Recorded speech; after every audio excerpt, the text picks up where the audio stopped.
이곳에서 여러 사연들을 재미있게 듣고 있는 50대입니다. 저에게는 너무나 소중한 사랑스러운 딸이 있습니다. 제 평생을 딸을 위해서 살았다고 해도 과언이 아닐 정도로 저에게는 딸이 정말로 소중합니다. 남편과는 현재 이혼을 한 상태예요.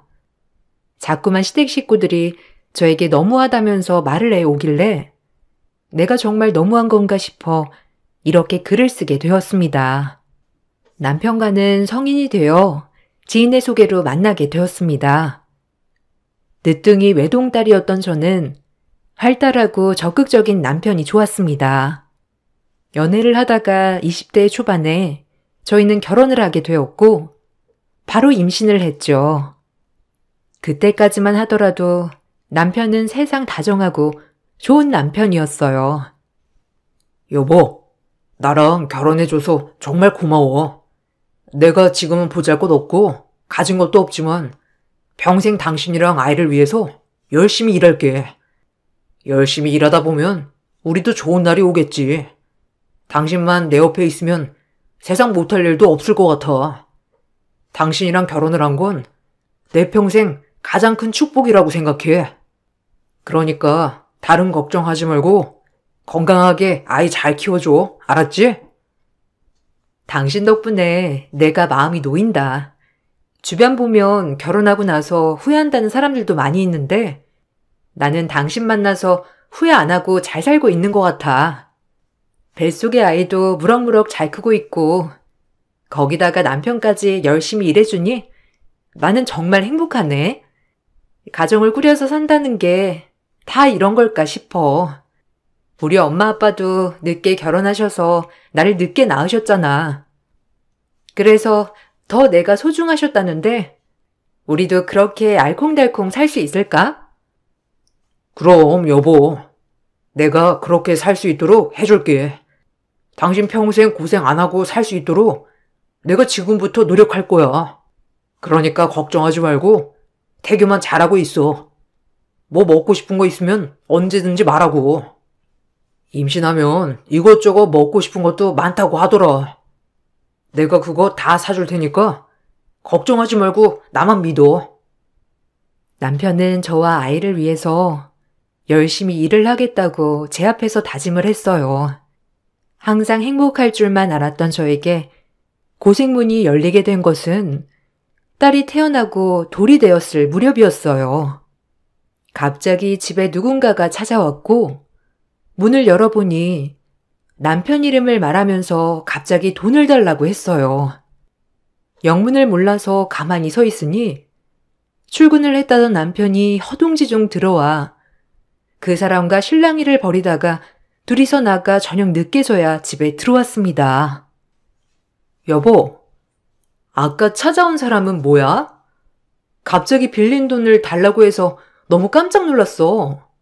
당신 친구야? 나는 한 번도 못 봤던 친구 같은데 무슨 돈을 빌렸어? 갑자기 왜 돈을 빌렸어? 급하게 써야 할 곳이 있었던 거야? 처음에는 당신 이름을 말하길래 나는 무슨 친구인가 해서 문을 열어줬는데 다짜고짜 돈을 달라고 하길래 너무 황당했어. 무슨 일이야? 무슨 일이 있는 거야? 그게 여보. 사실은 나 직장 그만뒀어. 내가 그만둔 건 아니고 잘렸는데 어쨌든 당신이랑 딸은 먹여 살려야 하잖아.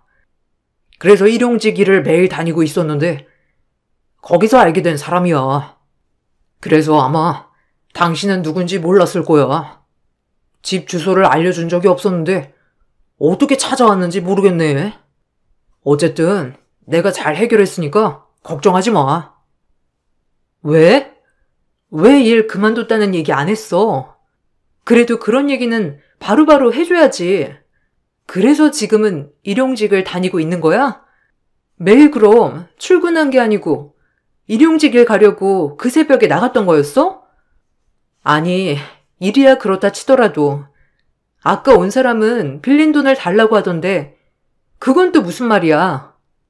들어보니까 금액도 꽤 되고 직장 그만두고 월급 채우려고 돈 빌렸던 거야?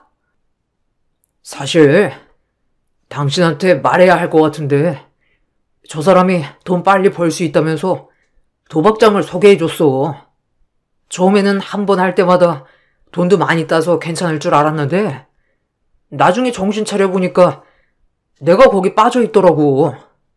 저 사람한테 돈을 빌려서 하게 되었는데, 결국 갚지 못했어. 이래서 갚는다고 했는데, 당장 달라고 하길래 그냥 무시하고 있었거든. 솔직히 집까지 찾아올 거라 생각하지 못했어. 미안해. 뭐? 도박이라고? 당신 지금까지 도박을 했던 거야? 그럼 그 빚 때문에 우리 집까지 찾아온 사람이었어? 아니, 어쩌자고 그거래. 얼마나 빌렸길래 저렇게 집까지 찾아온 건데? 여보, 이건 내가 다 알아서 해결할게. 다시는 그런 거 안 할 테니까 제발 용서해줘. 내 말 못 믿겠으면 바로 우리 본가에 가서 내가 약속할게. 내 입으로 엄마 아버지한테도 다 얘기할 테니까 제발 나 한 번만 믿어주라. 내가 처음에는 그냥 생활비 벌려고 간 거였거든. 가니까 처음에는 잘 됐는데 이게 끝까지 가지는 않더라고. 여보, 한 번만 용서해줘. 남편은 제 앞에서 무릎을 꿇고 용서를 구하였고 절대로 다시는 하지 않겠다며 말을 했습니다. 거기다가 제가 못 믿을까봐 바로 다음날 시댁에 가서 자신이 어떤 일을 했는지도 다 얘기를 했죠. 시댁 역시 남편의 일로 뒤집어졌고 난리가 났었습니다. 시부모님께서는 남편의 빚을 갚아줄 테니 이번 한 번만 넘어가 달라며 말을 하셨습니다. 저 역시 아직 아이가 어렸기 때문에 마음에 걸려서 이 사건은 그냥 넘어가게 되었죠. 저는 평생 동안 이때를 그냥 넘어간 것을 후회했습니다.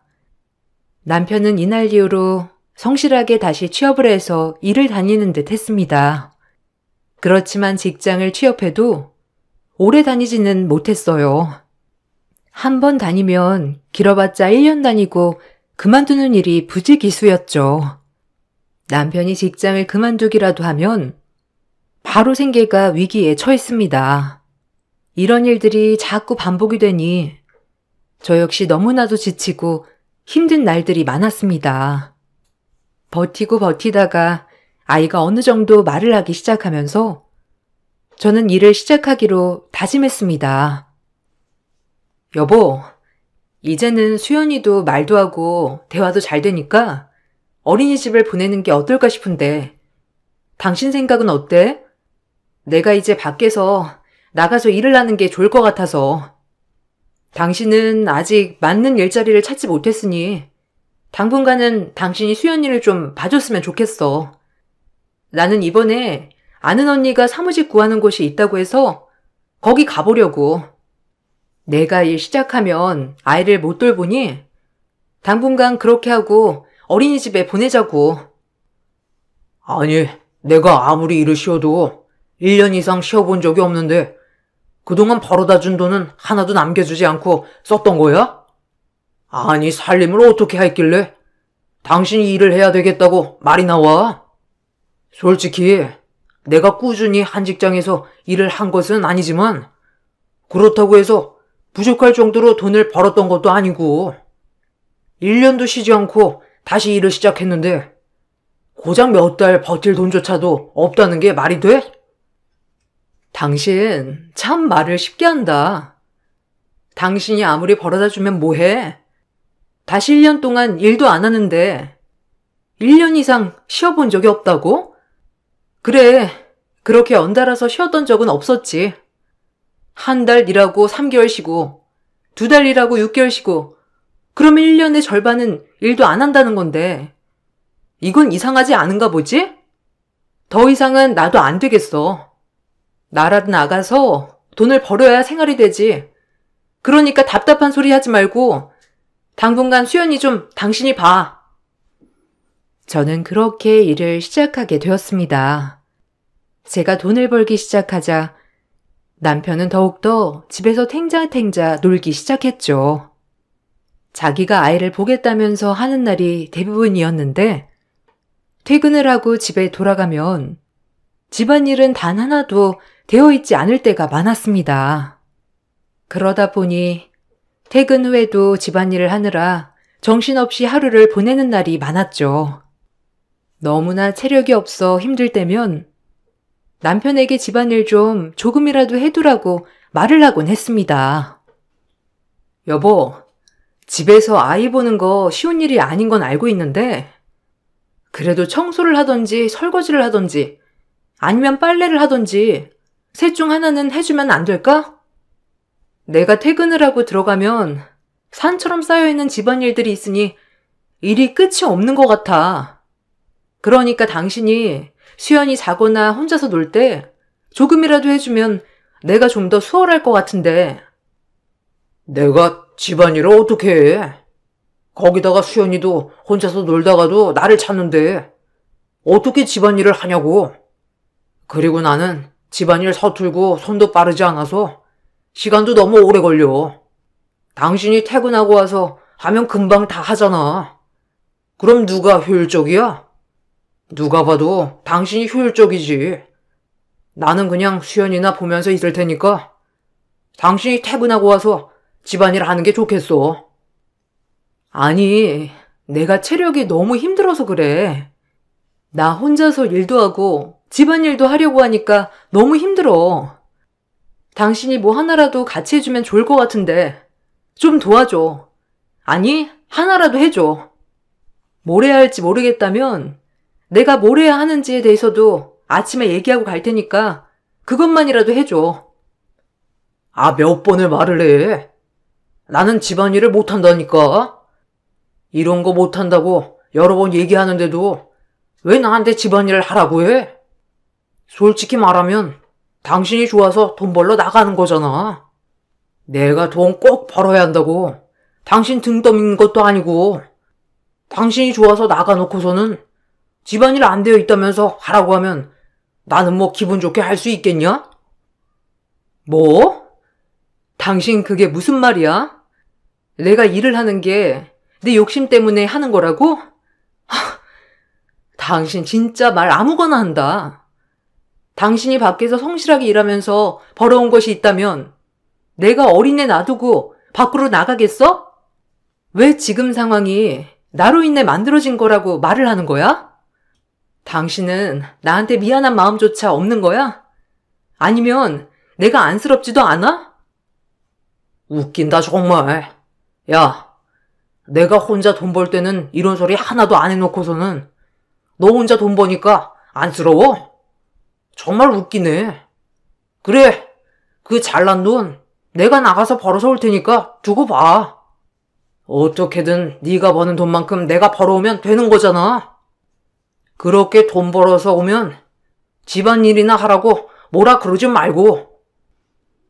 남편에게 집안일을 해달라고 말을 하면 자기는 이런 것은 절대 못한다면서 화를 내고 집을 나가버리곤 했습니다.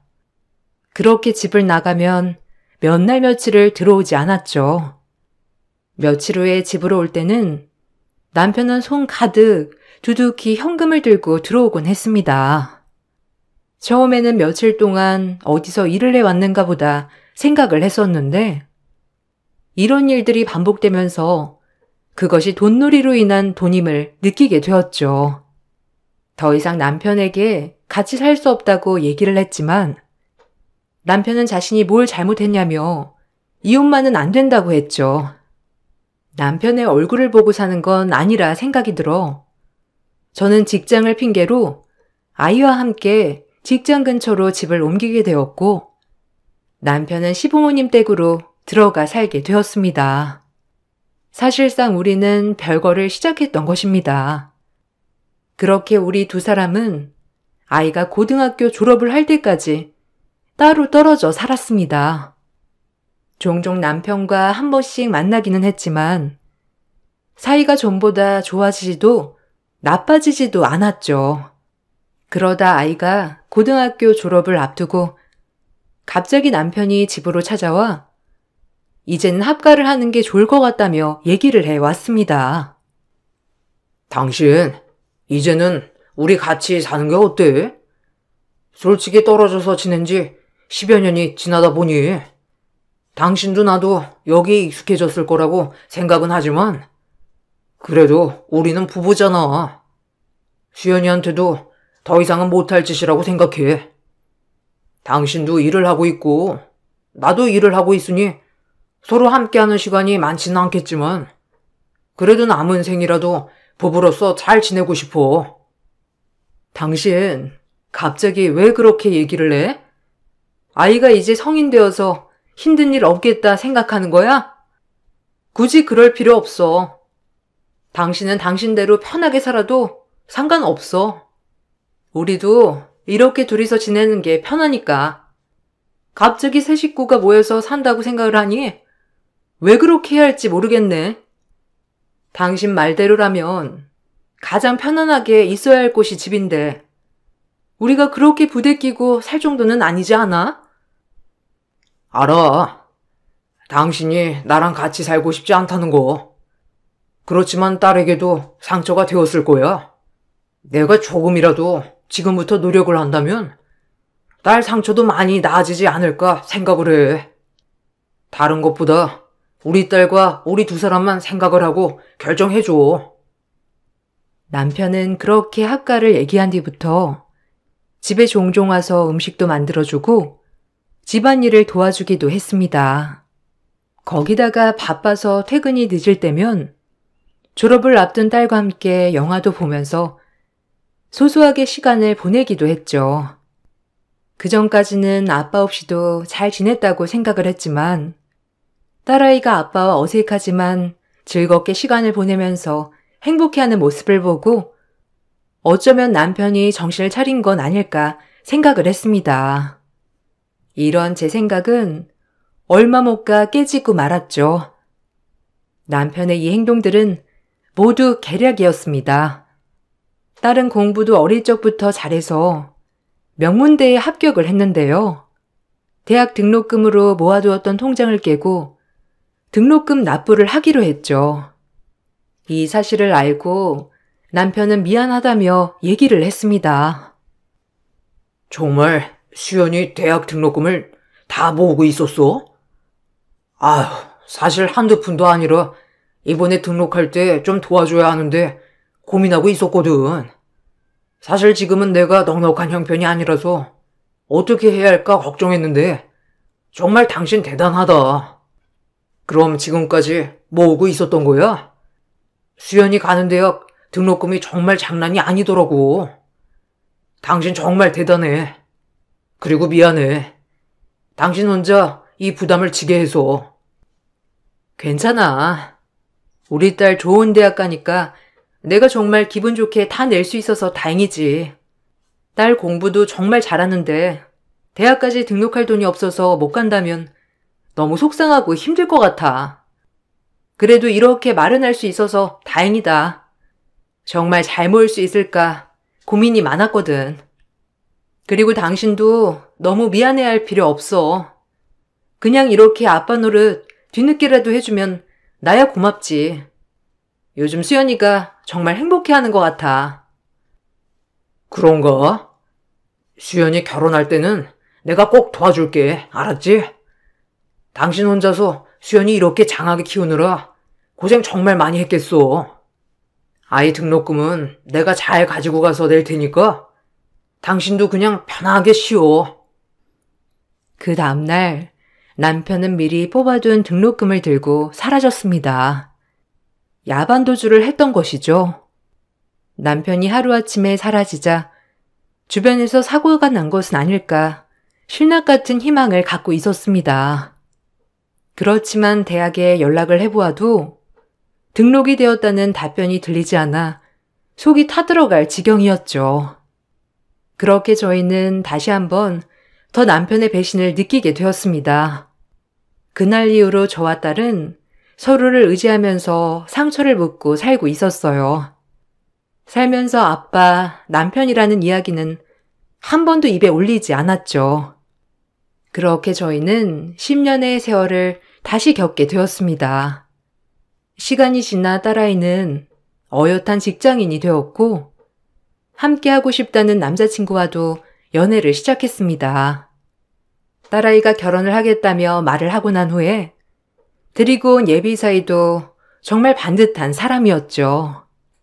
성실하고 똑똑한 사이였고 지역 내 검사였습니다.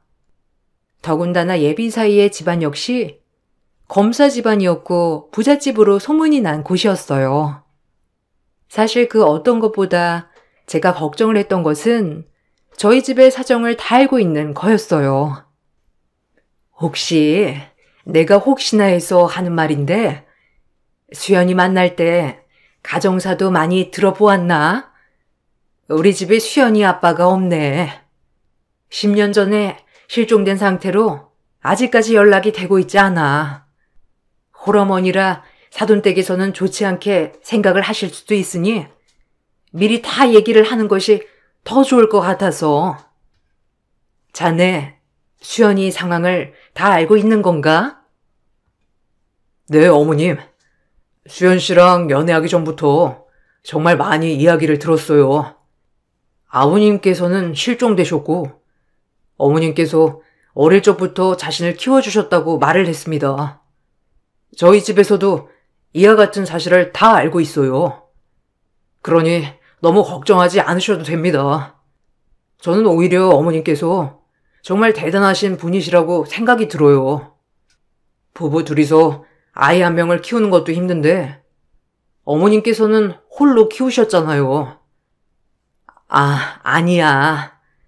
수연이가 그만큼 영특하게 잘 커졌지. 사돈댁에서 아신다니 다행이구나. 혹시나 이런 부분들이 결혼을 하는데 영향을 미칠 수도 있겠다 생각을 했었어.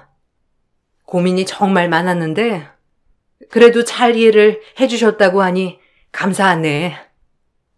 아버님에 대한 이야기도 수연 씨에게 많이 들었습니다. 사실 어머님께 어떻게 말을 꺼내야 할지 저도 많이 고민을 했는데 이 부분도 저는 부모님께 충분히 얘기를 해둔 상태입니다. 저희 어머니 아버지도 그런 건 상관없다고 하셨고요. 그러니까 너무 걱정하지 마시고 수연이 저랑 결혼하게 허락해 주십시오.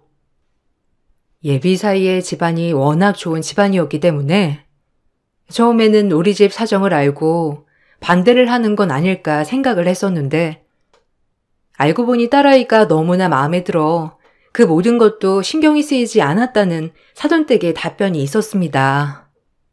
상견례 장소에서도 사돈댁에서는 아무것도 해올 필요 없이 잘 살기만 하는 것만으로도 감사하다고 얘기를 해 주셨죠. 저는 그런 좋은 집안으로 딸이 시집을 가는 것 같아 뭉클하고 기특하기도 했습니다. 그렇게 차분하게 결혼식을 준비하고 결혼식 당일 사건이 발생했습니다. 미리 와서 결혼식 예행 연습을 하고 있었던 제 곁으로 누군가가 다가온 것입니다. 바로 10년 전 야반 도주를 하고 나서 잠적한 남편이었어요. 알고 봤더니 그동안 남편의 자취를 모른다던 시댁 식구들은 남편과 연락을 하고 있었고 이번에 딸 결혼 소식까지 듣게 되어 찾아오게 되었다고 말했습니다. 당신? 당신 어떻게 여길 왔어? 어떻게 여기가 어디라고 와? 10년 만에 나타나서 뻔뻔하게 딸 결혼식을 와? 당신 제정신이야? 내 딸 결혼식에서 큰소리 내고 싶지 않으니까 당장 이 자리에서 꺼져. 좋은 말 할 때 가라고. 안 그러면 바로 경찰 불러서 당신이 내 딸 등록금 훔쳐서 달아난 거 다 말할 테니까 조용히 꺼지라고. 참나.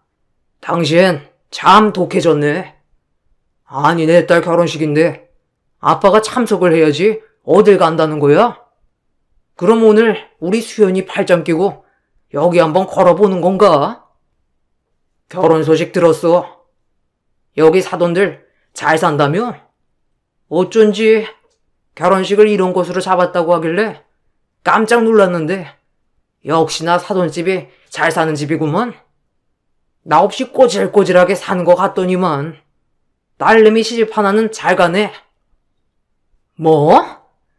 당신이 무슨 자격으로 딸 결혼식을 입에 올려? 지금 당장 안 나가? 수연이 눈에 띄지 말고 당장 나가. 당신은 여기에 있을 자격도 없으니까. 당신이 나가고 나서 우리들 얼마나 상처받았는지 알기나 해? 그리고 어떻게 결혼식 한다는 건 알았어? 참나. 그동안 뻔뻔하게 우리 소식 들으면서 다녔던 거야?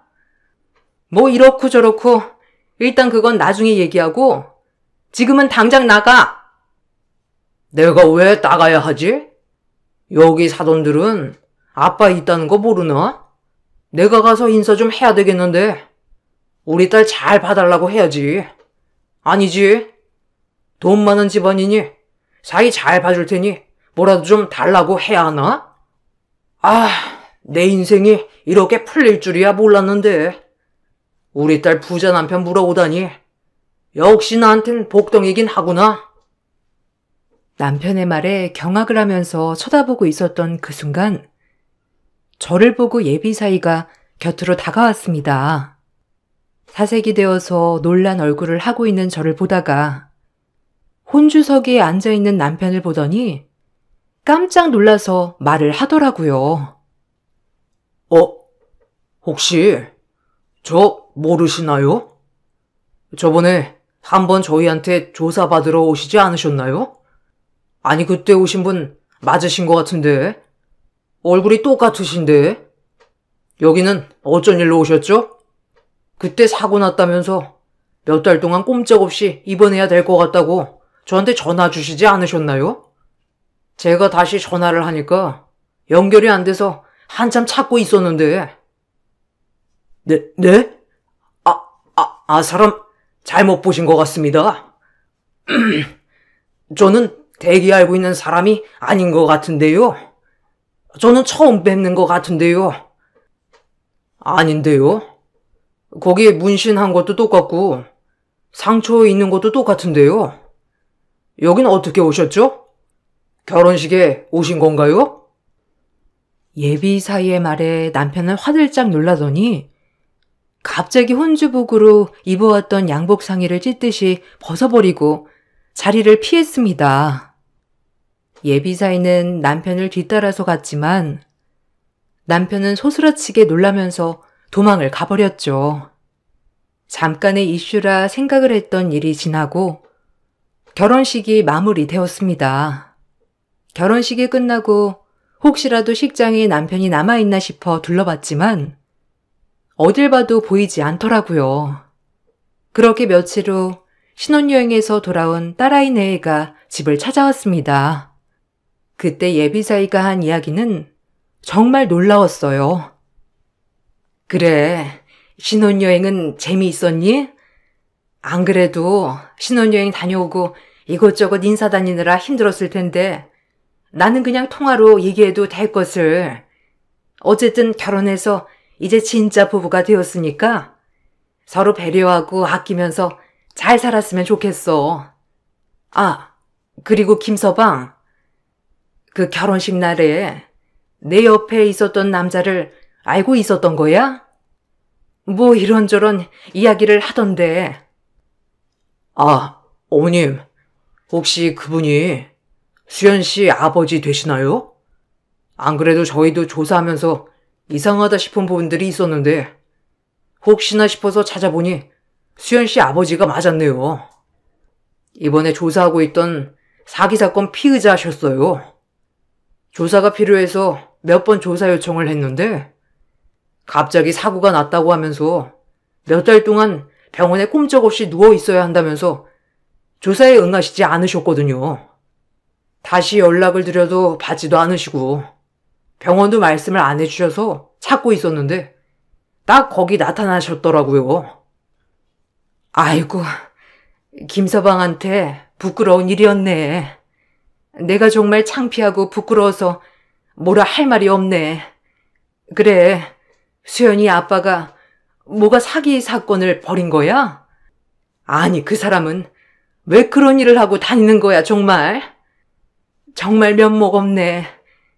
수연이 아빠는 정말 말 그대로 태어났을 때 호적상 아빠일 뿐이지 정말 연관이 전혀 없어.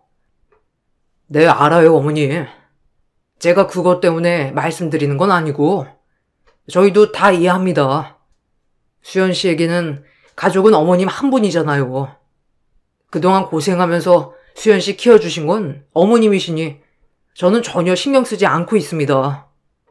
다만 다시 수연 씨 아버지가 이쪽으로 찾아올 수 있으니까 그땐 저에게 바로 연락을 해주시면 감사하겠습니다. 저는 사실 사위의 말에도 집까지 찾아올까 생각을 했었지만 사위의 예상대로 남편은 물어물어 집까지 찾아왔습니다. 남편은 딸의 남편이 뭐하는 사람인지 알고는 있냐면서 저에게 화를 내기 시작했죠.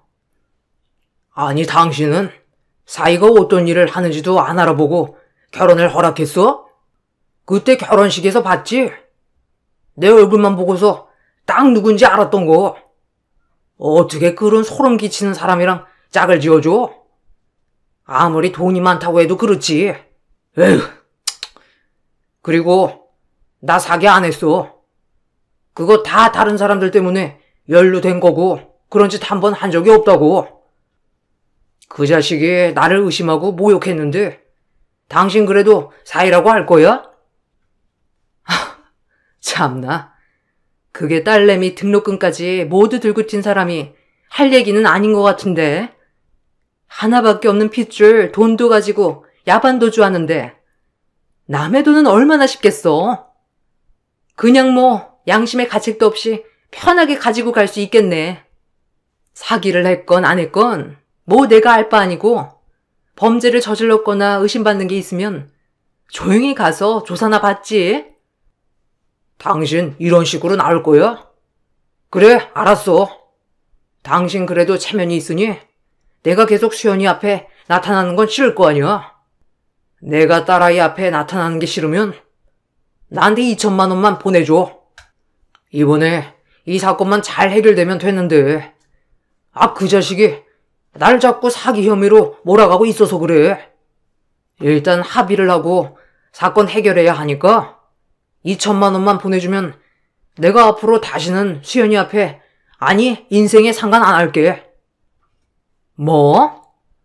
너는 결국 돈 때문에 우리 앞에 나타난 거지? 너 같은 버러지는 애초에 싹을 잘랐어야 했어. 그때 내가 싹싹 비는 너를 봐줬던 것이 천추의 한이다. 해결? 내가 왜 네 사건을 해결해주니? 잘못을 했으면 거기 가서 싹싹 빌어야지. 너 잘하는 거 있잖아. 그렇게 그때처럼 싹싹 빌면 혹시 몰라?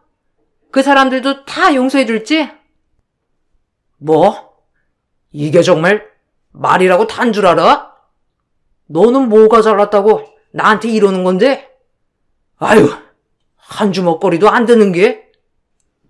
남편이 저에게 화를 내면서 손찌검을 하려던 그때 사위는 경찰과 함께 나타났습니다.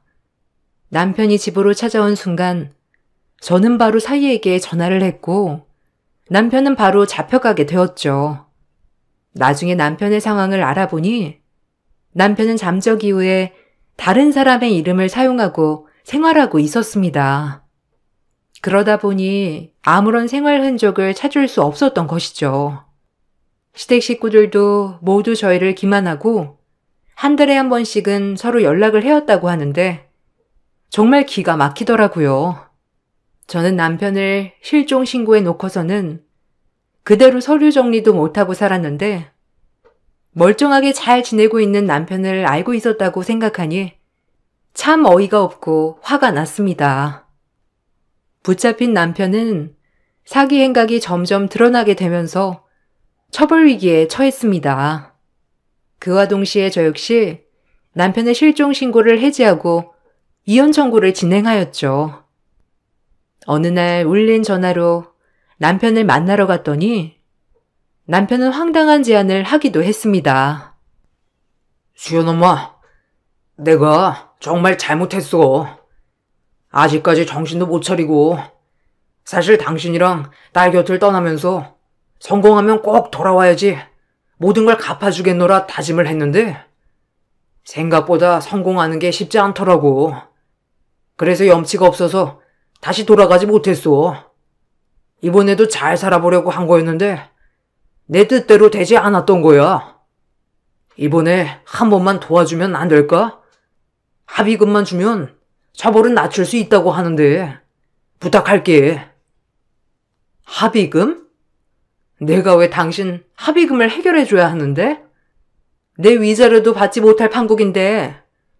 그리고 당신 염치가 없어서 못 돌아왔다고 했지?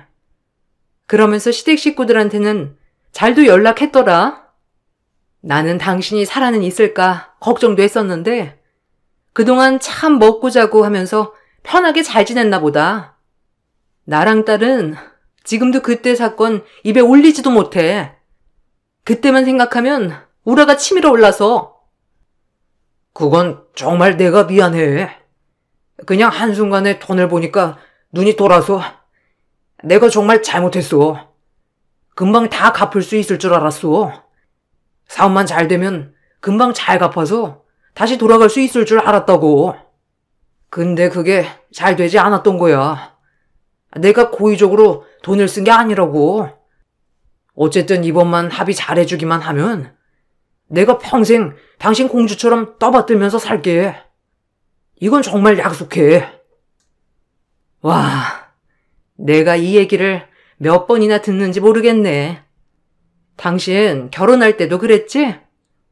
결혼하고 나랑 아이 위해서 평생을 바치겠다고. 거기다가 처음 돈놀이 하는 거 걸렸을 때도 무슨 말 했는지 기억해? 다시는 그런 거 하지 않겠다며 나한테 무릎 꿇고 싹싹 빌었어. 그래 놓고서는 당신은 하나 변한 게 없었는데 내가 당신을 뭘 믿어야 하지? 그리고 내가 공주가 되려면 당신은 왕자여야 되잖아. 근데 당신은 길거리 거지만도 못한 사람인데 어떻게 내가 공주가 돼? 난 당신 내 옆에도 두고 싶지 않아. 그러니까 제발 내 인생에서 좀 꺼져줘. 처음 돈놀이 하다 걸린 날처럼 남편을 울며불며 매달리며 부탁했지만 저는 그 부탁을 들어주지 않았습니다. 남편에게는 이혼을 청구했습니다. 그동안 생활비는커녕 양육비도 주지 않았던 남편에게 지금까지의 모든 사실들을 밝힌 후 이혼을 청구하였죠. 거기다가 현재 살고 있는 집 역시 남편의 노력이 하나도 들어가지 않았다는 점, 남편이 집안의 재산을 모두 탕진했다는 점 등을 주장하여 재산 분할도 해줄 수 없다고 했습니다. 남편의 잘못이 그만큼 컸던 것인지 남편은 저에게 위자료 2천만 원을 지급해야 했고 재산 분할 없이 이혼을 하는 것으로 결론이 내려지게 되었습니다. 길고 길었던 결혼 생활도 남편과의 서류도 모두 정리가 된 후에야 저는 비로소 저를 옥죄고 있었던 족쇄에서 풀려나는 듯한 기분을 느끼게 되었죠. 딸도 결혼을 하면서 독립을 하고 이제는 저도 제 인생을 살고 있어요. 간혹 들려오는 소리로 시댁 식구들이 저에게 너무하다면서 얘기를 한다더라고요. 정말 제가 너무한 건지 아니면 저쪽 사람들이 뻔뻔한 건지 모르겠네요. 내 인생의 암흑기 같았던 시기를 이제는 다 빠져나온 것 같습니다. 앞으로 행복한 일들만 있겠죠. 저희 긴 사연을 들어주셔서 감사합니다. 여러분들의 앞날에도 밝은 빛만 가득하시길 바랄게요. 안녕하세요. 저는 30대 중반 여자입니다. 이번에 제 인생을 바꿔준 상간녀에 대해 얘기를 좀 해보려고 합니다. 남편과 결혼 5년 차가 되었을 때 제 눈앞에 충격적인 장면을 목격하고 말았어요. 빨간색 외제차에 스포츠카가 집 앞에 멈춰 섰었는데 전장 뚜껑이 자동으로 열렸고 그 안에서 남편이 다른 여자와 즐겁게 대화를 나누는 모습을 보게 되었습니다. 그 모습을 보게 됐을 때 양손에 들고 있던 장바구니를 떨어뜨리게 되었고 상상도 하지 못했던 상황이 눈앞에 펼쳐지는 바람에 어떻게 해야 할지 모르겠더라고요. 이런 경험을 해본 적이 처음이라 다른 여자와 얼굴을 마주하고 있는 남편의 얼굴에는 그동안 저에게는 단 한 번도 주지 않았던 눈웃음이 있었고 딱 봐도 바람이라는 걸 직감할 수 있었습니다. 다른 것도 아닌 집 앞에서 사람들 시선을 한 번에 받는 외제 스포츠카를 타고 들어온 남편도 대단했지만 대놓고 얼굴을 드러낸 모습이 저를 더욱더 분노하게 만들었죠. 그 잠깐의 순간에도 남편과 아는 지인의 사람일지도 모른다고 현실을 부정했지만 서로 마주한 얼굴에서 나오는 불꽃 튀는 눈빛은 결국 스킨십을 유발했고 진한 입맞춤까지 이어지고 말았습니다. 더 이상 볼 수가 없어 정신을 차린 뒤 서둘러 장바구니를 다시 들은 뒤에 제가 꼭 죄인이 된 것 마냥 고개를 숙인 채 급하게 집으로 들어왔어요. 엘리베이터를 타고 올라가는 동안 앞으로 어떻게 살아가야 할지 걱정이 너무 많았습니다. 떨리는 손으로 현관문을 열고 들어오자마자 그 자리에 주저앉고 말았네요. 미리야, 밖에서 무슨 일이 있었어? 얘가 아주 넋이 나간 표정을 하고 왜 주저앉아 있는 거야? 미리야, 엄마 말이 안 들려? 얘, 갑자기 왜 눈물을 흘리는 건데? 엄마, 서유리는 지금 자고 있어요? 그냥 요즘 좀 힘들어서 그래요. 엄마도 그렇고 저도 제대로 잠도 못 자고 애만 보고 있잖아요. 산후 우울증인가 봐요. 이 시기도 금방 지나간다. 서유리가 계속 갓난쟁이로만 머물러 있지는 않잖아. 너무 우울해하지 말고 안 좋은 생각은 최대한 떨쳐버리는 게 정신건강에 좋아. 너무 힘들면 병원에라도 다녀올래? 아무것도 안 하는 것보다 그래도 상담이라도 받는 게 좋지 않겠어?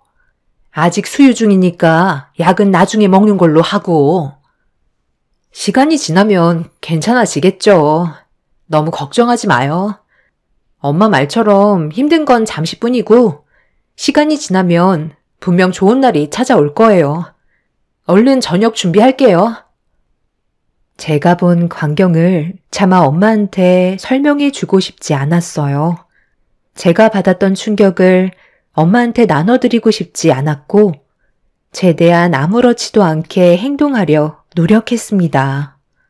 제정신이 아닌 상태에서 몸을 움직이려 애썼고 그렇게 음식을 준비하고 있는데 잠시 뒤 남편이 활기찬 모습으로 저희 엄마한테 인사를 드리며 들어왔어요. 엄마는 아무것도 모르고 계셔서 사위 왔다고 들고 있던 가방까지 들어주셨네요. 남편은 저에게 가까이 다가와 차려놓은 음식들을 보며 배가 많이 고프다고 더러운 손으로 저를 안아주려 하길래 남편의 손길을 강하게 뿌리치고 말았어요. 남편이 당황을 하자 뒤에서 지켜보신 엄마는 급하게 상황 수습을 하시려고 제가 산후 우울증이 온 것 같다며 걱정되는 표정으로 남편에게 설명을 해 주셨어요. 그제서야 남편은 저를 걱정하는 척 조만간 병원에 같이 가보는 게 좋을 것 같다고 자기도 가끔 힘들 때 상담받는 의사가 있다며 저에게 많은 도움이 될 거라고 가식적인 모습을 보여주고 있었습니다. 그날 하루가 어떻게 지나갔는지 모를 정도로 맨정신이 아니었는데 남편은 그런 저를 환자로 생각하고 있었어요. 앞으로 어떻게 행동을 해야 할지 많은 고민을 하게 되면서 제가 받을 피해를 최소화하고 싶었습니다. 다음날 남편이 출근을 한 다음 저는 바로 변호사를 찾아가 앞으로 어떻게 처신을 해야 될지 상담을 받으면서 일러주신 대로 계획을 세우게 되었습니다. 변호사는 저에게 상간녀와 남편을 응징하기 위해서는 필수적으로 많은 증거물을 확보하는 게 법적 싸움에 도움이 된다며 사진, 동영상, 녹음, 카톡의 대화 등 최대한 확보하라며 방법을 알려주셨습니다. 저는 담당 변호사가 시키는 대로 최대한 적극적인 행동을 하려고 노력했어요. 하지만 남편의 바람 피우는 장면을 목격한 이후 다른 증거물을 쉽게 확보할 수는 없었습니다. 그때는 제가 어떻게 해야 할지 몰라 바람 피우는 장면을 보고도 급하게 집으로 들어와 버렸는데 그건 이혼할 때 저에게 정말 좋은 증거물이었던 건데 그 상황을 최대한 빨리 벗어나고 싶었던 마음뿐이라 아쉽게도 확보를 하지 못했던 거죠. 뒤늦은 일 후회봤자 소용없으니 다른 방법을 서둘러 찾아봐야 했는데 핸드폰은 제가 모르는 비밀번호로 잠겨 있어 열 수가 없었고 아이를 봐야 하는 상황 속에 증거물을 확보하기란 상당히 어려움이 많았었어요. 그렇게 무의미한 시간이 계속해서 흘러가던 어느 날 남편이 출근 시간이 됐는데도 서둘러 나가지 않더라고요. 그런 모습조차 의심스러웠는데 남편이 저에게 같이 외출할 거라며 병원을 예약해놨다고 시간 맞춰 가야 한다며 서둘러 움직이라는 말을 꺼냈어요. 계획에도 없던 일이라 저는 외출을 하지 않겠다고 했지만 힘들게 예약해놓은 병원이기 때문에 무조건 가야 된다고 재촉을 하게 되면서 엄마도 다녀오라는 말을 하셔서 일단 억지로 나갈 수밖에 없었습니다. 그렇게 남편은 저를 병원으로 데리고 갔는데 거기에서 충격적인 일이 펼쳐지고 말았습니다. 남편은 상담만 받고 집으로 돌아가면 된다고 하길래 새삼스럽게 왜 저를 챙기는지 이해할 수 없었지만 상담 순서가 되고 저를 호명하는 목소리에 자리에서 일어나 상담실 문을 여는 순간 저를 상담해줄 의사는 다름 아닌 스포츠카를 타고 저희 집 앞에 나타났던 여자였어요. 능력 좋은 여자가 의사의 직업까지 하고 있었죠. 뭐 하나 빠질 것 없는 여자가 왜 유부남인 남편을 만나는 건지 전혀 이해할 수가 없었네요. 그런데 의사인 상간녀의 눈빛은 이미 저를 알고 있는 듯 아무 말 없이 빤히 쳐다보더니 어떤 문제가 있어서 찾아왔냐며 웃으면서 상담을 시작했습니다. 남편분께서 정말 자상하세요. 보통 남자들은 이렇게까지 세세하게 신경 쓰지 않는데 대충 들어보니 산후 우울증이라고 하시던데 맞나요? 원래 산후 우울증이 없었는데 갑자기 생기게 된 거죠. 아무것도 모르고 이 세상에 태어난 아이가 무슨 잘못이 있겠어요? 앞으로 펼쳐지게 될 험난한 삶의 무게를 지어주게 될까봐 그게 걱정이 될 뿐이네요. 어떤 문제가 있어서 찾아왔냐고 물으셨죠? 최근에 남편의 모습이 달라진 점들이 보여서 걱정이 많아요. 예전과는 다르게 아이를 출산하고 나서부터 저를 대하는 모든 것들에 변화가 찾아왔어요. 제가 뭘 잘못해서 남편이 저에게 무심한 건지 깊이 생각을 해봤는데 저는 언제나 한결같았거든요. 남편이 어떻게 하면 예전처럼 저를 진심으로 사랑하고 있는 모습으로 다가와 줄 수 있을까요? 저를 챙겨주는 척 하지만 그건 저희 엄마가 옆에 계시니까 보여주는 식인 거고 단둘이 있을 때는 완전 딴 사람의 모습을 하고 있어요. 오늘 병원에 오는데 차에서 서로 단 한마디도 하지 않았고 남편은 제 얼굴을 한 번도 쳐다봐 주지 않았죠. 사랑이 식은 줄은 알고 있었지만 적응이 안 될 정도로 변해버렸는데 왜 그런 건지 아실 것 같아요? 그동안 상당히 힘드셨겠네요. 그런데 저는 어느 정도 알 수 있을 것 같은데요. 환자분께서 제일 치명적으로 실수하시는 부분 중에 하나가 바로 변화된 모습을 보여주지 않는다는 거예요. 방금 그러셨죠? 환자분은 언제나 한결같았다고요. 그게 문제인 거예요. 남자들은 여자를 봤을 때 언제나 새로운 모습으로 다가와 주길 기대하고 있죠. 남자들은 감정적으로 전달이 되기 전에 시각적인 부분으로 상당히 많은 것들을 충족시키거든요. 그런데 여기에서 출산 후가 문제가 될 수도 있겠네요. 출산 전에는 신혼이니까 이쁘게 보이고 싶은 마음에 항상 외모에 신경을 쓰셨겠지만 출산을 하시면서부터 임신을 하고 몸매도 전부 다 망가지고 거기에다가 매일 헝클어진 머리에 하루 종일 아이 돌보는데 씨름을 해서 만신창이가 된 모습과 화장까지 안 하고 있으니 1차적인 시각적 충족 요소가 사라져 버린 거죠. 그때부터 남편분은 환자분이 여자로 느껴지는 게 아닌 태어난 아이의 엄마로만 보이는 거예요. 제 말 이해하셨나요?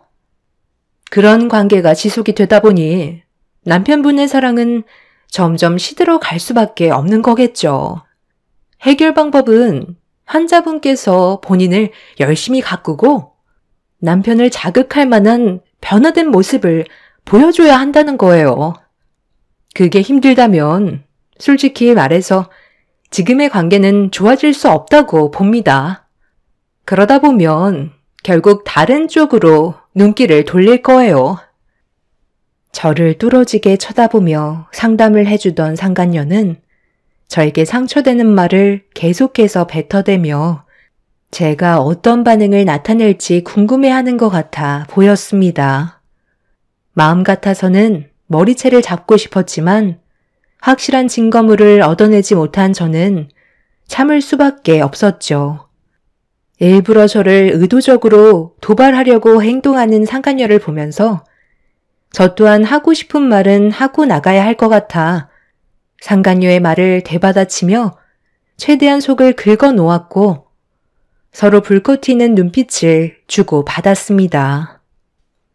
방금 다른 쪽으로 눈길을 돌린다고 하셨는데 그럼 지금 그이가 바람을 피우고 있다는 말일 수도 있겠네요. 한순간의 실수가 엄청난 파장을 불러일으킬 게 뻔하고 잠깐의 즐거움이 평생을 후회할 수도 있을 텐데 바람난 여자도 참 안타깝네요. 결국 그 여자도 누군가에 의해 버림받게 될 게 뻔하잖아요. 어차피 결과는 해피엔딩이 아닐 테고 누구에게도 떳떳하지 못한 존재로 남겨지겠죠. 그리고 가정에 있는 남자를 건드렸다는 꼬리표는 계속해서 따라 붙을 거고요. 원래 자기 앞에 놓여있는 먹이보다 남의 먹이가 더 먹음직스럽고 커 보이거든요. 그래서 온갖 방법을 동원해 빼앗아 자기의 소유가 돼서 비교해보면 결국 독인객인이라는 걸 알 수 있죠. 아주 잠깐의 불꽃이 낳은 결과가 얼마나 참혹한지 지금은 알지 못하겠지만 조만간 땅을 치고 후회할 날이 찾아오겠죠. 그이가 정말 바람을 피운다면 제가 생각한 대로 이루어졌으면 좋겠네요. 꼭 그렇게 되길 같이 응원해 주실 거죠? 딱 보니까 선생님께선 피부에 탄력도 있고 몸매도 좋으신 걸 보면 아직 결혼은 안 하신 것 같은데 남자들이 상당히 많이 꼬이겠어요. 거기에다가 능력도 있으시니 남자들이 침 흘리며 달려들어서 상당히 피곤하시죠? 그래도 배울 만큼 배운 사람이신데 아무나 만나지 마시고 똥파리는 최대한 피해서 좋은 남자 만나 결혼하세요. 인생은 딱 한 번이잖아요. 아직 결혼도 안 하셨는데 저를 상담해 주시기에는 많이 부족하신 것 같아 제가 대신 조언 좀 해드렸네요.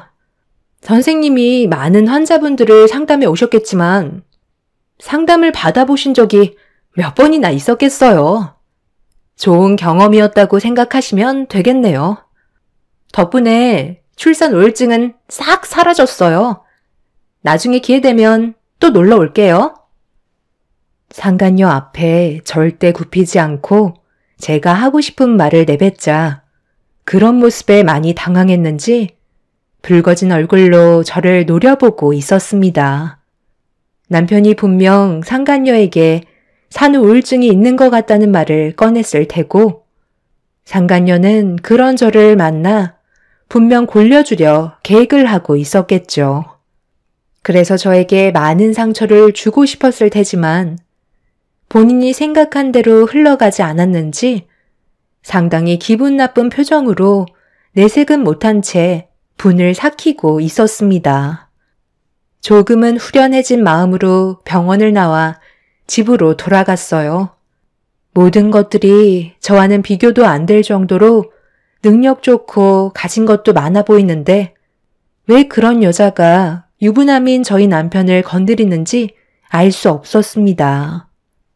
그렇게 한바탕 하고 집에 들어오자 엄마는 제가 걱정이 되셨는지 병원은 잘 다녀왔냐는 말에 산후 우울증이 좀 괜찮아진 것 같다고 안심시켜 드렸어요. 그제서야 밝아지신 얼굴을 하셨지만 앞으로 있게 될 안 좋은 일들에 많은 충격을 받으실까봐 한편으론 걱정도 되었네요. 그런데 그날 남편이 퇴근하고 집에 들어오자마자 저를 보며 다짜고짜 화부터 내기 시작했어요. 엄마와 저는 당황을 했고 남편의 입에서 나온 말에 대충 어떤 상황인지 알 수 있었죠. 당신 병원에서 무슨 말을 하고 왔길래 담당 의사가 그 난리를 쳐? 상담을 받고 오라고 한 거지. 가서 의사랑 싸우고 오라고 했어? 기껏 힘들게 시간 맞춰서 데리고 갔더니만 고마운 줄 모르고 일을 이렇게까지 크게 만들어? 당신 때문에 내가 얼굴을 들지도 못했다고. 내일 당장 가서 당신이 잘못한 거 사과하고 와. 상담을 받으라고 해서 나는 당신이 원하는 대로 상담을 받은 것뿐이고 그분이랑 내가 생각하고 있는 게 좀 차이가 있는 것 같아 내 의견을 내세운 것뿐인데 뭐가 잘못됐어? 그런데 당신 그 의사분이랑 상당히 가까운 사이인가 봐. 퇴근하고 병원에 다녀온 거야? 왜 얼굴을 들지도 못하는 건데? 그 의사는 심리 상담해주는 게 직업이잖아. 그런데 왜 내가 한 말에 화가 났다는 거지? 출산 우울증 때문에 힘들어하는 날 위로해주기 위해 상담을 해주기로 한 건데 뭐가 그렇게까지 열받아서 당신한테까지 말이 들어갔는지 모르겠네. 그리고 나는 그 의사랑 싸운 적이 전혀 없는데 둘이 따로 만났어? 무슨 소리야? 내가 왜 따로 만나? 퇴근하고 바로 집에 온 거지.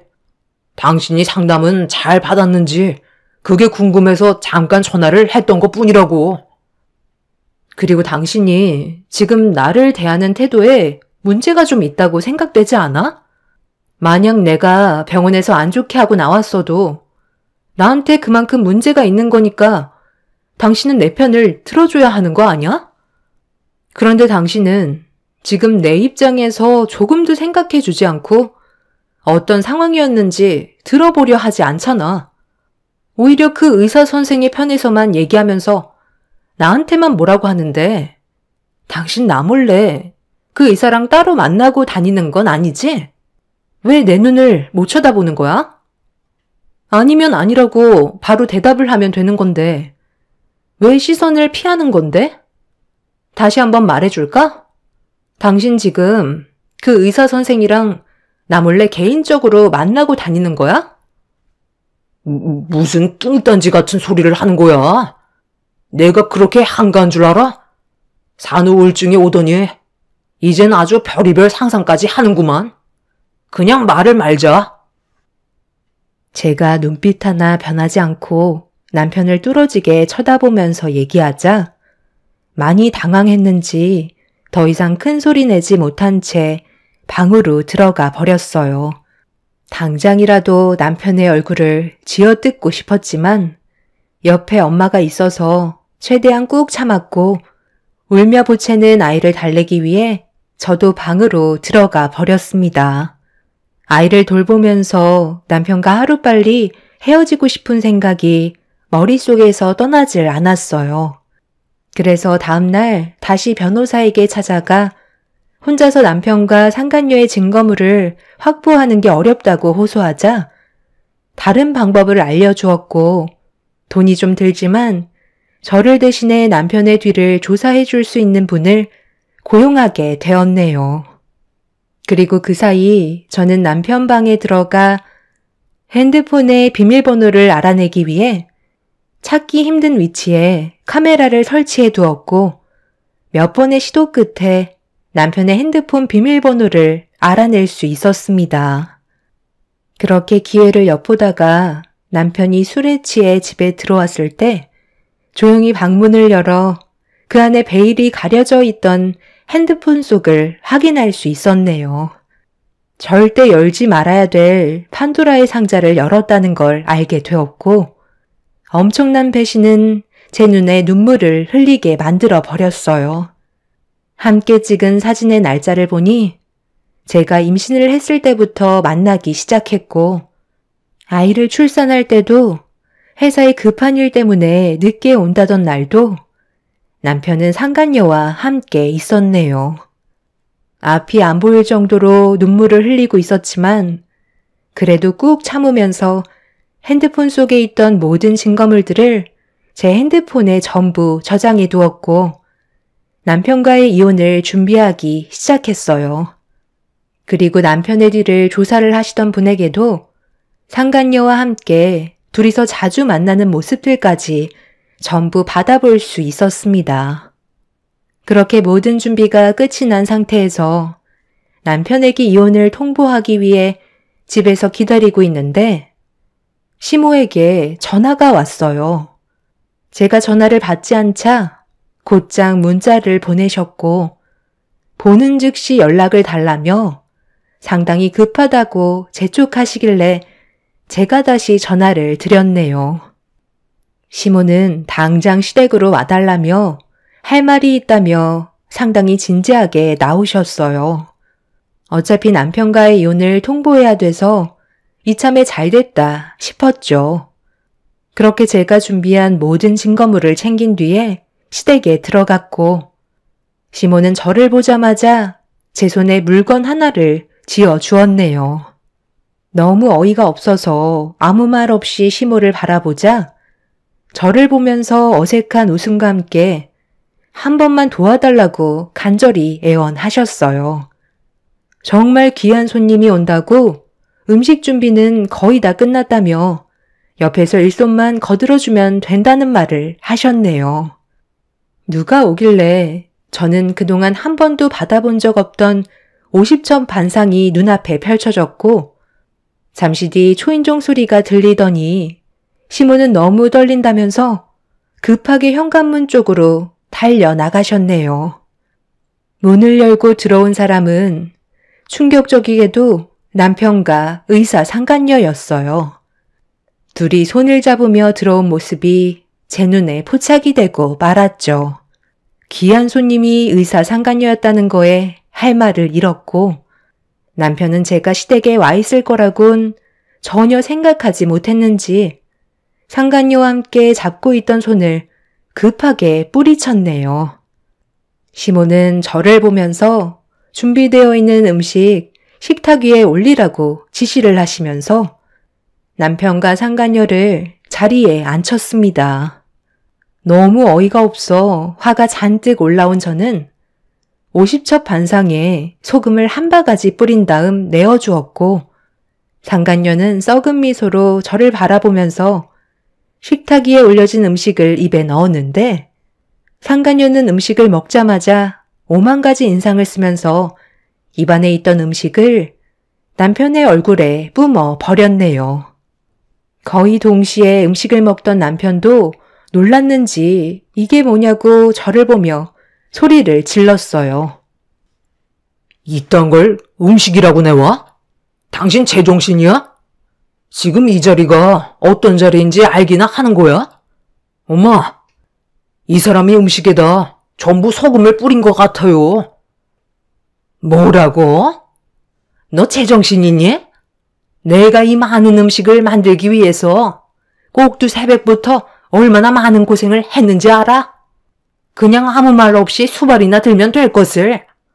꼴에 자존심은 있어가지고 내 아들이 다른 여자를 데려와서 기분이 상했니? 너보다 100배 1000배 능력 좋은 여자야. 비교 자체가 안 된다고. 그래서 지금 이게 뭐 하자는 건데요? 왜 이런 모습을 저한테 보여주시는 거냐고요? 제 입에서 이혼이라는 말이라도 나오길 바라셔서 이 자리에 부르신 거예요? 우리 집안에 너만 빠지면 대박 며느리가 들어오는데 그럼 하루빨리 정리해야 되지 않겠니? 질질 끌어봤자 뭐해? 매도 먼저 맞는 게 낫다고. 최대한 빨리 알리고 내 아들과 정리하면 서로 좋은 거잖아. 시간이 금인데 언제까지 서로 보고 싶지 않은 얼굴 마주보며 살 거야? 그래서 내 아들한테도 말 안 하고 너 부른 거다. 말 나온 김에 오늘 확실하게 해결하고 너희 둘의 관계 정리하도록 해라. 다음날 바로 이혼하러 갈 수 있는 거지? 그래야 내 아들도 하루빨리 능력 좋은 마누라 얻을 수 있는 거고 나도 의사 며느리 어서 동네방네 떠들어다니며 자랑 좀 하고 다니자. 의사 며느리였는데 위자료쯤이야 우리가 감당하마. 쓰레기는 쓰레기를 알아본다고. 둘이 아주 잘 어울리네요. 저도 벌써 이미 알고 있어서 크게 놀랍지도 않아요. 말 나온 김에 오늘 당장 이혼 서류 떼려 가야겠어요. 그런데 어머님은 저 여자에 대해 얼마나 알고 계세요? 의사 며느리면 다 용서가 되나 보죠? 정말 후회 안 하세요? 평생 땅을 치고 살아갈 수 있을 텐데요. 후회는 무슨?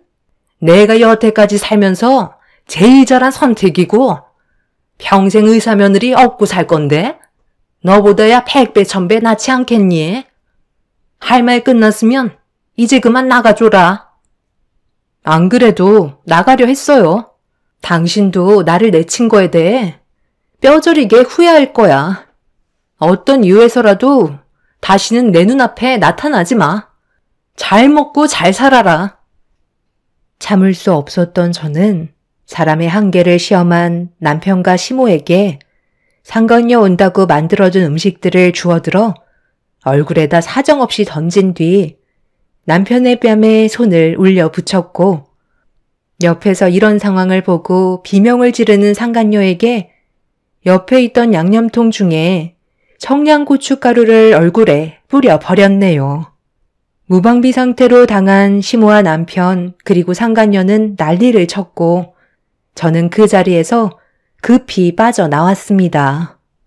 가방에 있던 증거물을 남편에게 뿌려대며 난리를 치고 싶었지만 그 안에는 상간녀의 충격 실체까지 전부 함께 들어있던 터라 가방 속에 있던 증거물을 꺼내지 않았습니다.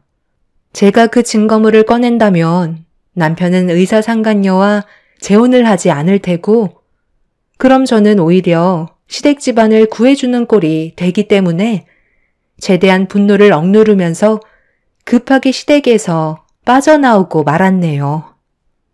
그렇게 저는 차후에 있을 일들을 상상하며 배꼽 잡고 이혼 서류를 떼러 달려가게 되었고 남편과 저는 최대한 빨리 서둘러 이혼 절차를 밟았습니다.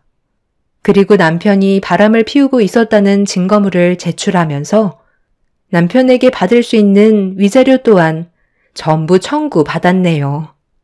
그리고 의사상간녀에게도 위자료 소송으로 제가 받은 피해에 대해 손해배상을 청구받았네요. 남편은 아이에 대한 양육권까지 전부 다 포기를 했고 저희 집안과 자기 자식과도 그렇게 인연을 끊었습니다. 그리고 숙려기간이 끝나자마자 남편은 의사상간녀와 재혼을 하게 되었다는 소식을 접하게 되었고 얼마 뒤 절대 찾아오지 말라는 남편과 시모가 저희 집에 찾아왔어요. 제 예상대로 남편은 저에게 무릎을 꿇으며 다시 예전으로 돌아가고 싶다는 말을 꺼냈지만 엄마는 그런 남편과 시모를 보고 분노를 참지 못하신 채 찬물을 끼얹으셨네요. 시모는 다시 돌아와 달라며 저에게 간절히 요청했지만 이미 많은 상처를 받은 제 마음을 돌리기엔 늦어버렸죠. 얼마나 됐다고 벌써 오셨어요? 저는 분명 후회하실 거라고 경고까지 드렸었는데, 이제서야 잘못을 인정하신다고 달라지는 게 있을까요? 여보, 정말 미안해. 내가 너무 멍청했었나 봐. 내 인생에 당신이 없으면 나는 앞으로 살아갈 수가 없다고. 최대한 빨리 서둘러 갈라설 테니까 다시 받아주면 안 될까? 그때 네가 미리 알려줬었다면 이런 상황까지는 오지 않았을 텐데, 네가 얼마나 화가 났으면 그렇게까지 했을지 충분히 이해하고 잘못을 인정하니까 다시 예전으로 돌아갔으면 좋겠다. 우리는 그냥 껍데기만 보고 그 여자의 집안이 엄청나게 재력이 많은 줄 알았지. 의사에다가 외제 스포츠카를 끌고 다니는데 누가 빈털털이라고 상상을 했겠니? 당연히 떵떵거리며 잘 살 거라 생각했었지. 그 여자한테 빚도 어마어마하게 있는데 우리는 그것도 모른 채 그 집안이 원하는 조건에 맞춰주려고 간이며 쓸기며 다 빼줘서 겨우 결혼까지 성사시켰다고. 어떻게 의사라는 여자가 집 하나 없이 스포츠카 딸랑 하나 있다는 게 말이 되니?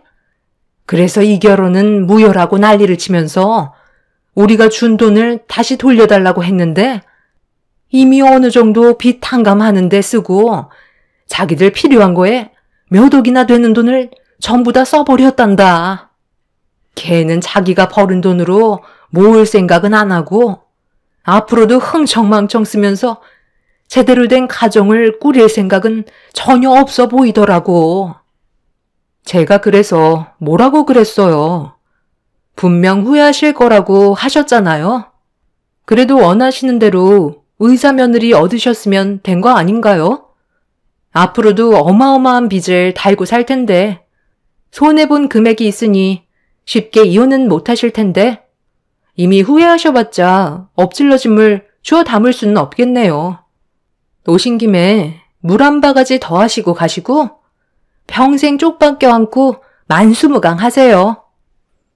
저는 그동안 참고 있던 모든 감정을 물 한 바가지에 모두 모아 심오한 남편의 얼굴을 향해 사정없이 내려쳤고 산물에 범벅이 된 심오한 남편을 밀친 뒤 현관문을 닫아 버렸습니다. 의사상간녀를 조사하다가 알게 된 사실은 돈은 많이 벌고는 있었지만 문제는 수중에 생전 한 푼 남아있지 않았어요. 버는 만큼 그 돈을 전부 다 사용하고 있었습니다. 그렇다고 그 집안이 떵떵거릴 정도로 잘 사는 것도 아니었죠. 그 여자가 벌어오는 돈으로 하루살이 인생처럼 가족들이 빌부터 함께 먹고 살고 있던 거였네요.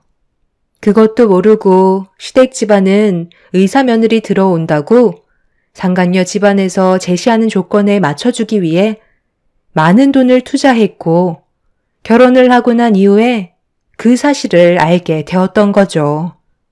상간녀 집안은 손에 돈을 쥐고 있는 꼴을 못 보고 무턱대고 전부 다 사용을 해서 돈이 부족하거나 급할 땐 사채까지 끌어다 쓰는 상황까지 벌어져 그 빚이 15억이라는 사실도 알게 되었죠. 거기에 더해 상간녀는 과거에 출산한 경험까지 있었는데 정기적으로 보육원에 후원까지 해주고 있던 걸 뒷조사를 하다가 알게 됐는데 아이를 낳고 출생신고도 하기 전에 보육원에 보냈다는 씻을 수 없는 과거까지 있었네요. 겉에 껍데기만 의사인 쓰레기 집안 사람들과 엮이게 된 시댁 집안의 결말을 제 눈앞에서 보게 되니 너무 속이 후련합니다. 다시 시작하게 된 제 인생은 앞으로 꽃길만 펼쳐지길 바랄 뿐이네요. 똥차가 지나갔으니 언젠가 좋은 날이 오겠죠. 제 사연 들어주신 분들 감사합니다. 안녕하세요. 저는 현재 21살에 엄마와 함께 분식집을 운영하고 있는 여자입니다. 저희 엄마는 잠시 휴식을 취하실 때 여기에 올라온 사연을 들으시며 화를 내시거나 눈물을 흘리시거나 어쩔 때는 웃으면서 스트레스를 풀고 계시는데요. 많은 사람들의 인생이 정말 파란만장하다는 걸 알 수 있을 정도로 같이 들어보면 가지각색의 사연들이 참으로 많은 것 같아요. 그래서 엄마한테 저희가 겪은 사연도 올려보면 안 되겠냐고 물어보자 보잘것없이 살아온 인생 부끄럽게 뭐하러 올리냐며 들어주지도 않을 거라고 얘기하지만 저는 전혀 그렇게 생각하지 않거든요. 한평생 저를 위해 살아오시면서 온갖 시련 또한 정말 많이 겪으셨네요. 저희 가족은 다른 평범한 가족들과는 다른 삶을 살고 있었어요. 부모님은 제가 아주 어렸을 적 보육원으로 보내진 저를 데려와 키워주셨고 중학교 때까지 그런 사실을 전혀 모르고 살다가 아빠가 암으로 세상을 떠나시면서 홀로 남겨지게 된 엄마가 모든 걸 알려주셨어요. 부모님과 살면서 항상 의문이 들었던 건 부모님과 닮은 곳이 하나도 없어 시장이나 특정한 모임에 가게 되면 누굴 닮았다는 말이 나와야 정상인데 단 한 번도 그런 말을 들어본 적이 없어 어쩔 때는 그런 문제가 상처를 받을 때도 있었어요. 그럴 때마다 저는 닮은 데가 왜 없냐고 물어본 적이 몇 번 있었지만 그때마다 부모님은 저를 진심으로 사랑한다며 안아주셨고 미안하다는 말만 반복하셨어요. 그런데 이 사실을 알게 된 이후 정신적인 충격이 상당했지만 그동안 부모님이 저를 위해 보여주셨던 사랑은 과분할 정도로 많은 것들을 내어주셨고 그런 마음 알기 때문에 삐뚤어지지 않고 세상 떠난 아빠를 대신해 엄마를 지켜주기로 마음 먹었었어요. 집안에 가장이 없다는 건 너무나도 힘든 날들이었고 암투병을 하시고 떠나버린 아빠가 남겨두신 건 저희가 감당하기 힘들 정도의 빚더미였네요. 그래도 부모님이 운영하시던 분식집은 처분하지 않고 얼마 되지 않는 수익으로 차근차근 하나씩 해결해 나가면 모든 게 좋아질 거라 생각했어요. 그런데 아빠가 떠나신 뒤 저희 옆에서 같이 운영하던 분식집 사장님들이 찾아와 행패를 부리기 시작했고 점점 버티기가 힘들 정도로 정신적인 충격이 상당했었네요. 너희 엄마 어디 있어? 빨리 나오라고 그래. 오늘 둘 중에 하나는 죽어야 끝날 것 같다. 빨리 나와. 무슨 일 때문에 그러시는 거죠? 지금 재료 손질하느라 많이 바쁜데요. 급한 거 아니면 다음에 얘기하시죠. 이 사람이 뭐가 이리 뻔뻔해? 내가 지금 저기 국수집 사장한테 다 듣고 왔어. 네가 감히 우리 남편을 건드렸다며? 자기 남편 세상을 떠나니까 남의 남자가 눈에 들어오기 시작했니? 눈웃음 치며 꼬리 살랑살랑 흔들어댈 때부터 알아봤다니까? 무슨 말을 하는지 전혀 모르겠는데요. 제가 왜 그쪽 남편을 건드려요? 쓸데없는 말씀 하실 거면 당장 나가세요. 이 여자가 얼굴에 철판을 깔았나? 내가 무슨 말을 하는지 몰라? 그쪽이 우리 남편이랑 바람 피웠다며? 벌써 소문이 이 동네에 떠돌고 있는데 감히 나를 속이려 들어? 그쪽이랑 우리 남편이랑 어제도 둘이 만났었다며? 그것도 모텔에서. 네? 모텔이요? 무슨 그런 말도 안 되는 말을 하시는 거예요? 제가 왜 그쪽 남편이랑 모텔을 가는데요? 말이 이상하게 전달이 된 듯한데 저는 그쪽 남편과 대화조차 나눠본 적 없는 사람이에요. 더 이상 아무 말도 하고 싶지 않으니까 당장 나가요. 왜? 나한테 걸리니까 많이 당황스러운가 봐. 얼마나 꼬리를 흔들어댔으면 정승 같은 우리 남편이 그쪽에게 넘어가겠어? 착한 내 남편 다시 돌려내. 이런 거 보고 자란 딸이 참 많은 걸 배우겠다. 나중에는 똑같이 꼬리 흔들면서 남자 꼬시겠지? 옆집 사장이 마지막에 뱉은 말은 해선 안 될 말이었고 결국 화가 머리끝까지 오른 엄마는 옆집 사장의 머리를 잡고 몸싸움을 벌이고 말았습니다. 동네가 엄청 시끄러워지면서 소문은 점점 이상한 쪽으로 부풀려지게 되었고 결국 많던 손님들 또한 점점 발길이 끊어지게 되면서 파리만 날리게 되어버렸어요. 아무 근거도 없는 그런 일들을 만들고 작은 소문과 상상이 점점 더 커지게 되면서 남들에게는 거짓이 진실이 되어버린 그런 모습들이 정말 싫었어요. 결국 계속해서 손해를 메꾸지 못해 엄마는 아빠와 함께 이끌어가던 분식집을 폐업하게 되었고 학교에서조차 소문이 안 좋게 퍼지면서 바람난 엄마의 딸이라는 말들이 돌아 어쩔 수 없이 다른 지역으로 이사를 하게 되었습니다. 그렇게 다른 학교 근처에서 새롭게 시작해보려 열심히 준비하고 동네 주민분들에게 떡도 돌리며 좋은 날들만 있을 거라는 엄마의 말에 기대를 품고 열심히 공부하면서 분식집에서 일도 많이 도와드렸어요. 그래도 새롭게 시작한 곳에서는 주변 동네 분들도 살갑게 대해주셔서 하루라도 빨리 밀린 빚을 갚고 엄마와 걱정 없이 살고 싶었는데 어딜 가든지 항상 모든 걸 부정적으로 보는 사람들이 꼭 한 명은 있더라고요. 미용실 하는 아줌마가 손님이 없을 때는 저희 분식집에 찾아오셔서 몇 시간 동안 죽치고 앉아 이런저런 수다 떨고 돌아가셨는데 어느 정도 마음을 열게 된 엄마는 미용실 아줌마의 속셈에 걸려들고 말았고 이번에는 엄마가 아닌 저에게 문제가 생기고 말았습니다. 나는 그냥 사실을 동네 사람들에게 전달해 준 것뿐인데 이렇게까지 될 거라고는 생각하지 못했지. 나와 우리 딸이 닮은 것이 하나도 없는 것 같다며 계속해서 캐묻길래 솔직하게 얘기해줬더니만 어떻게 동네 사람들에게 주온 자식이라는 말을 할 수가 있는 거야? 제정신이야? 나랑 나이도 같아서 친구처럼 지내고 싶었는데 주온 자식이라니? 우리 딸은 내가 마음으로 낳은 자식이야. 말 함부로 하지 마. 낳은 정보다 기른 정이 더 크다는 거 몰라? 아유, 알겠어. 내가 입방정 떨었네.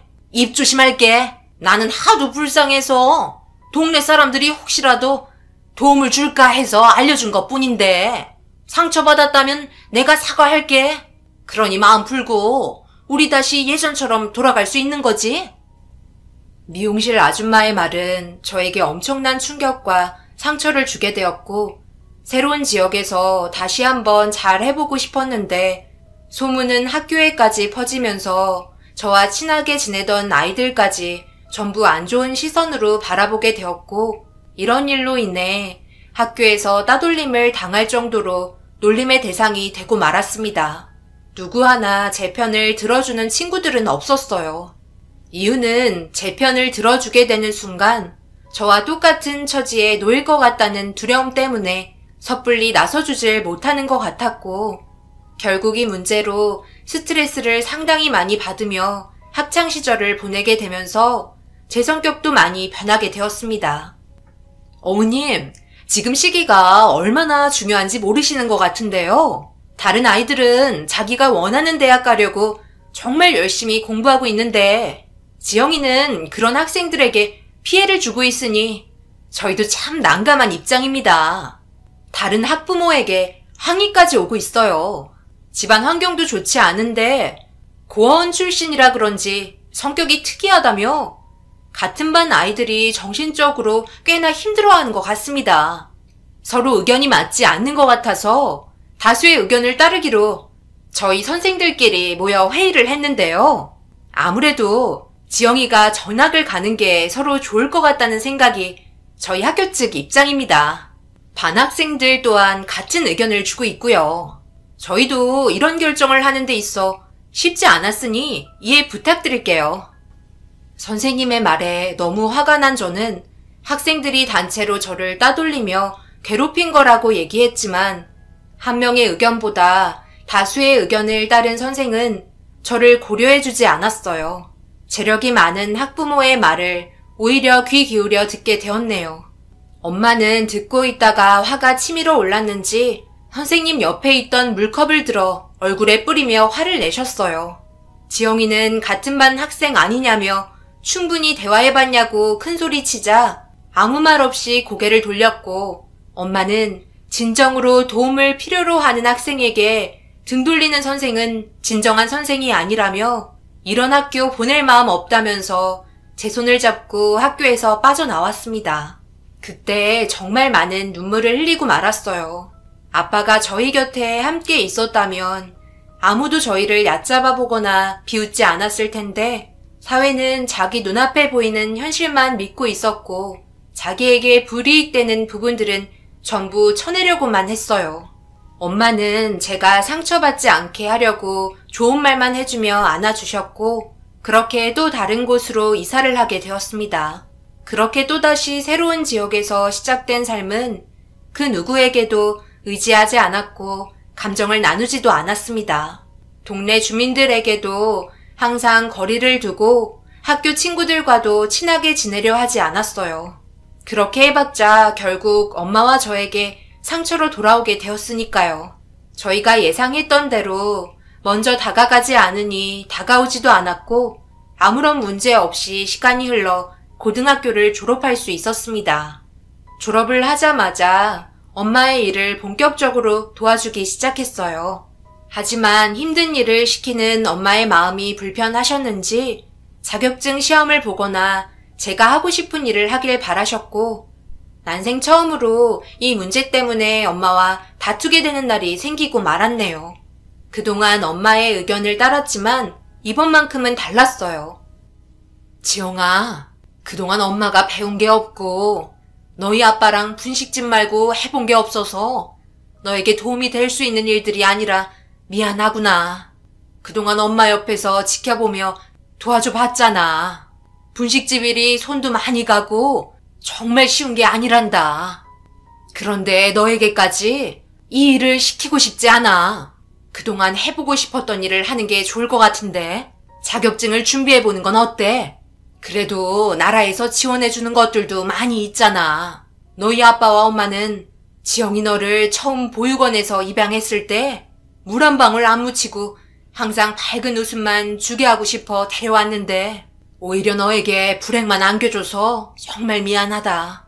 더 좋은 사람에게 입양됐다면 지금보다 나은 삶을 살고 있을 텐데 너의 인생을 엄마가 망친 것 같구나. 엄마, 또 그 얘기예요? 이제 그만하세요. 제가 항상 뭐라고 그랬어요. 제 마음은 변화된 거 하나 없이 저를 이렇게 잘 키워주신 아빠와 엄마한테 항상 감사하게 생각하고 있어요. 만약 다른 곳으로 입양을 갔어도 지금처럼 행복하지 못했을 거예요. 그리고 지금 엄마 몸 상태를 봐봐요.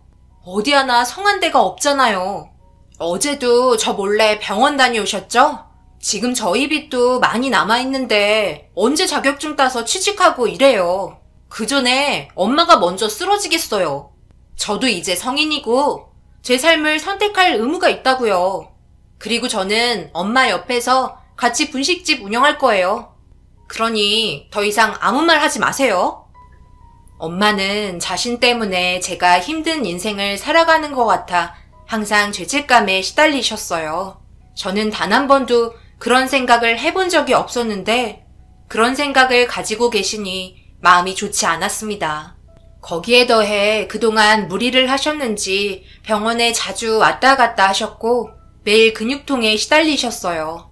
그런 모습을 지켜보고 있는데 어찌 안 도와드릴 수 있겠어요. 당장 저희가 먹고 살아야 하는 수단이고 돈을 놓을 수 없는 환경이었는데 이것마저 무너진다면 더욱더 삶은 힘들어지는 거였고 자칫하다간 길거리에 나앉아야 할 정도로 어려웠습니다.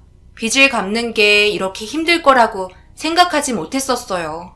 열심히 벌은 돈 천천히 갚아 나가면 될 것 같았는데 다른 부수적인 것들에도 지출이 많아 빚이 줄어드는 걸 체감할 수 없었어요.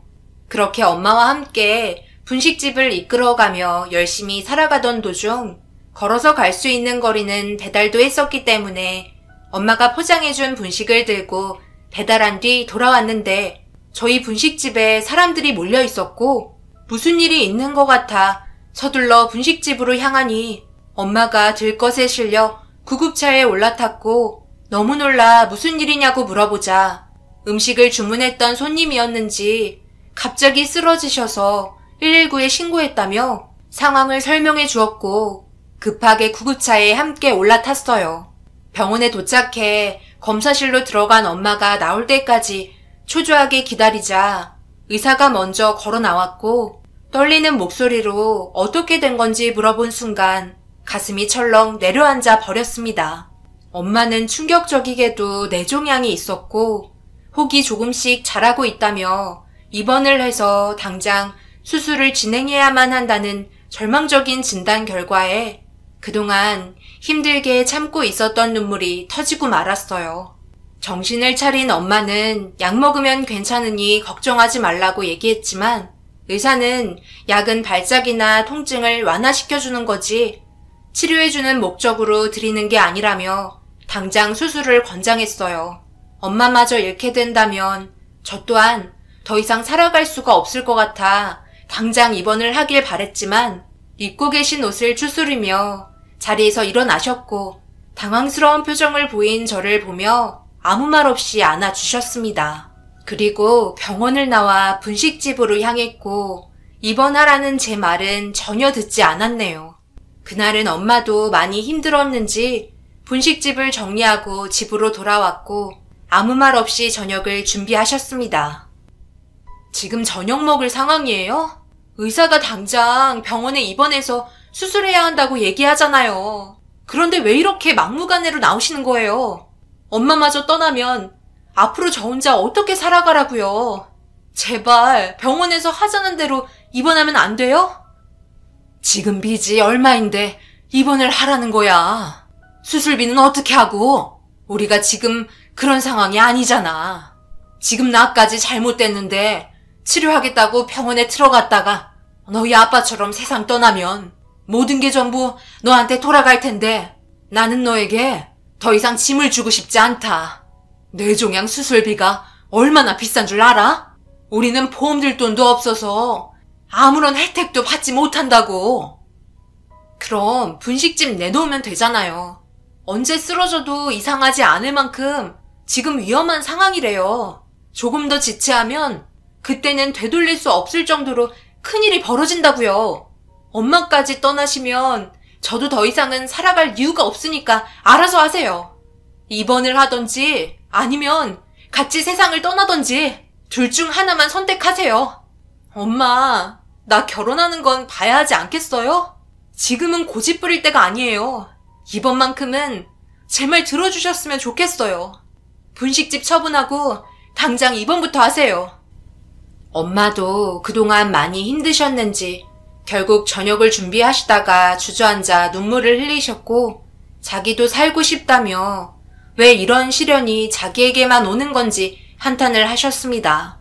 어깨가 들썩일 정도로 눈물을 멈추지 않는 엄마의 뒷모습이 너무 불쌍하게 느껴졌고 조금이라도 위로해 드리고자 조심스럽게 다가가 엄마를 안아주었어요. 그렇게 그동안 운영했던 분식집을 처분하게 되었고 얼마 되지 않는 금액으로 엄마의 입원 절차를 진행하려고 준비하고 있는데 갑자기 엄마가 제 팔을 잡고 어디론가 끌고 가기 시작했어요. 그리고 손으로 가리킨 건 다름 아닌 노점상이었어요. 유동인구도 많아 손님들도 많았고 비어있는 자리가 하나 있는 걸 발견하고 엄마는 장사를 하시는 분에게 다가가 물어보기 시작하셨어요. 경쟁 상대가 생기는 거기 때문에 표정이 별로 좋지 않아 그냥 가자고 얘기했지만 엄마는 방법만 알려달라고 부탁하자 구청에 가서 물어보라는 말 외에는 아무것도 알려주지 않았습니다. 병원비도 모자라는데 노점상을 할 수 없다고 얘기하자 병원에 입원을 해도 먹고 살아야 할 방법을 찾아야 하지 않겠냐며 무작정 구청에 찾아가 노점상을 할 수 있는 방법에 대해 알아보았고 제가 일을 할 수 있게 만들어준 뒤 입원하겠다며 노점상을 할 수 있게 알아봐 주셨어요. 그리고 엄마는 거주하고 있는 집 또한 좀 더 작은 집으로 옮겼습니다.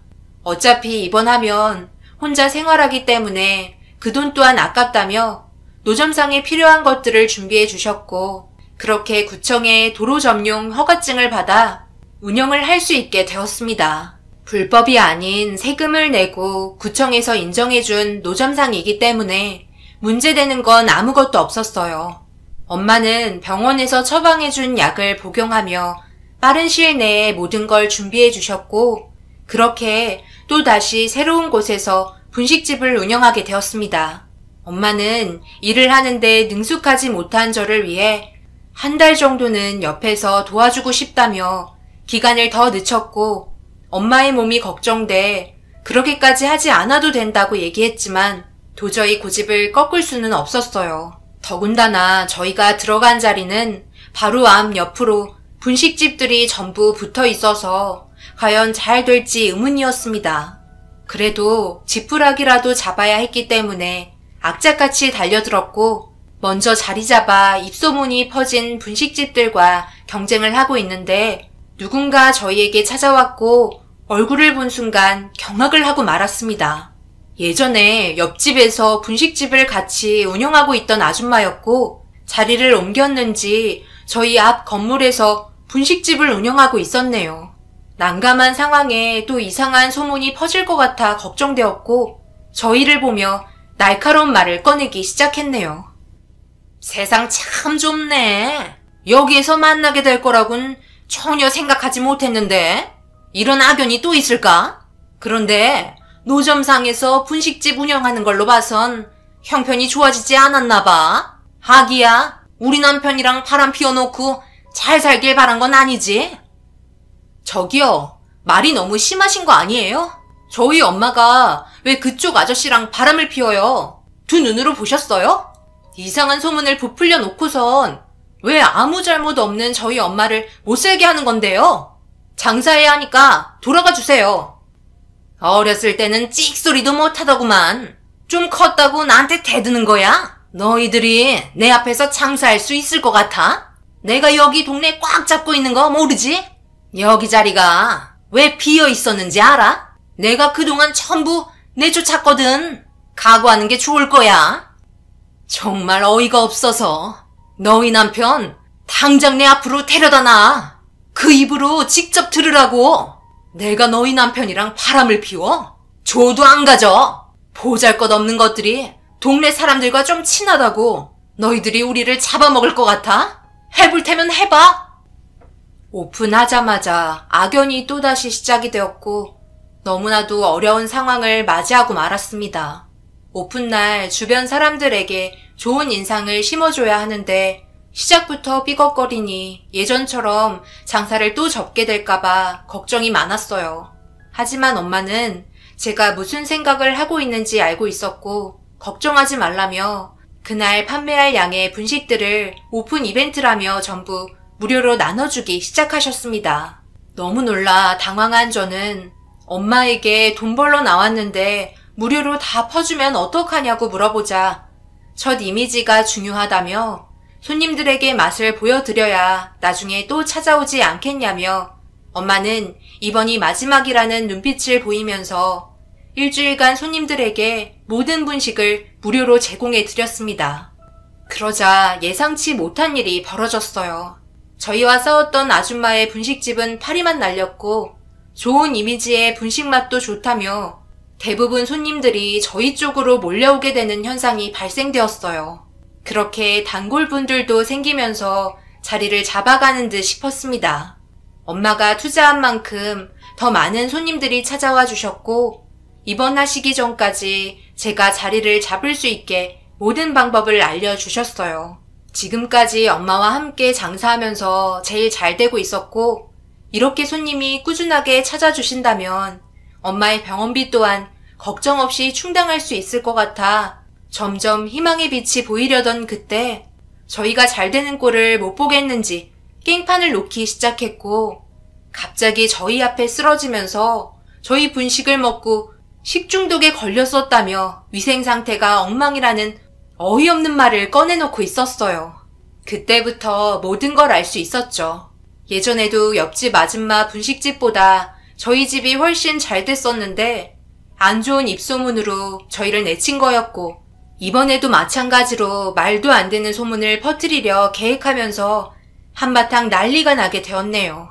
그런데 엄마와 옆집 아줌마의 몸싸움이 벌어지면서 주변 사람들에게 안 좋은 인상을 심어주기 시작했고 몸이 좋지 않던 엄마가 밀리기 시작하자 저도 거들어 그만하라고 말리던 도중 갑자기 아줌마가 엄마에게 뺨을 올려 붙였고 힘들게 만들어 놓은 분식들을 전부 바닥으로 패대기 치면서 모든 게 아수라장이 되어버렸고 그런 모습을 보며 절망에 빠져 있는데 갑자기 저희 앞으로 외제차 한 대가 멈춰섰고 뒷좌석에서 알 수 없는 의문의 남자가 저희 앞으로 걸어오셨어요. 뭐야 이 노인네는? 왜? 떨어진 거라도 주워 먹게? 여기에 있는 분식들 죄다 상한 것들이라 먹으면 식중독 걸려요.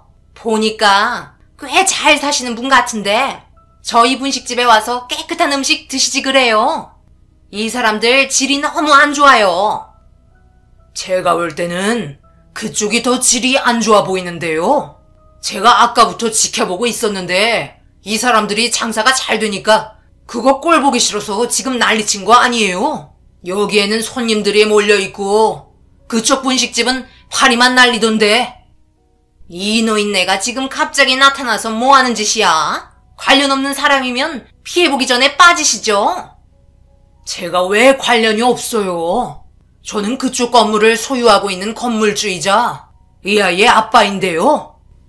생각지도 못한 말들을 늘어놓은 처음 본 남자의 말에 모두가 놀랐고 제 옆에 다가와 자리를 지켜준 모습에 당황스러웠어요. 엄마보다 나이가 많아 보였지만 갑자기 나타나서는 자기가 아빠라는 말에 엄마 또한 당황한 듯 난리치던 모습은 사라지고 사색이 된 얼굴로 의문의 남자를 뚫어지게 쳐다보고 있었네요. 아줌마는 되려 큰 소리로 자기가 건물주를 알고 있는데 무슨 소리냐며 거짓말 친다고 잡아먹을 듯이 화를 내자 의문의 남자는 자기 아들이 이 건물을 대신 관리해주고 있다며 당황한 기색 없이 오히려 당당하게 나오자 아줌마는 흠칫 놀란 듯 뒷걸음질치기 시작했어요. 그리고 모든 게 사실이라는 듯 쐐기를 박은 의문의 남자의 아들인 듯한 사람이 걸어 내려왔고 아버지라고 부르는 순간 아줌마는 털썩 주저앉았네요. 건물에서 내려온 의문의 남자의 아들은 아줌마가 말한 건물주였고 둘이서 무언가 대화를 나눈 뒤 건물주 아들은 다시 올라갔어요. 그제서야 꼬리를 내리며 의문의 남자 앞에 다가가자 자기 아들에게 설명했으니 가서 들어보라며 보냈고 죄송하다는 말을 반복하던 아줌마는 순식간에 건물주 아들을 따라 들어갔습니다. 그리고 자기가 아빠라고 얘기한 이 사람이 저를 빤히 쳐다보고 있었어요. 당황한 얼굴 표정으로 회피하자 엄마가 말을 더듬으며 제 손을 잡아줬어요. 지금 뭐라고 그러셨어요? 그쪽이 내 딸의 아빠라고? 무슨 말도 안 되는 소리를 하는 거야. 이 아이의 아빠는 세상을 떠났다고. 무슨 계획으로 접근한지 모르겠지만 우리 앞에 다시는 얼쩡거리지 마세요. 아시겠어요?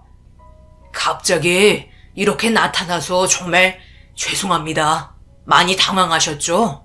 이런 식으로 20년 만에 보게 된 딸 앞에 나타나고 싶지 않았지만 좀 전의 상황은 제가 나서지 않으면 해결이 되지 않을 것 같아 어쩔 수 없었네요. 그동안 정말 많이 찾아다녔습니다. 지금은 세상을 떠나버린 저희 어머니가 해선 안 될 일을 저질러버려 그동안 저도 너무 힘이 들었었네요. 너무 늦게 와서 미안하다. 네가 딸이라는 이유 하나만으로 아들을 원했던 너희 할머니가 몹쓸 짓을 저질렀구나. 얼마 전에 병원에 왔었지. 그때 나도 병원에 있었는데 그때 널 발견하고 심장이 멎을 뻔했단다. 아빠라고 나타난 사람은 믿을 수 없는 말들을 늘어놓으셨고 병원에서 쓰러진 엄마 옆을 지키며 울면서 응급실로 향하던 도중 저를 발견한 아빠라는 사람은 제가 가진 신체의 흔적을 발견하고 모든 게 확실하다며 인정하고 있었어요. 제 얼굴의 한쪽 귀 부분을 손으로 가리켰습니다.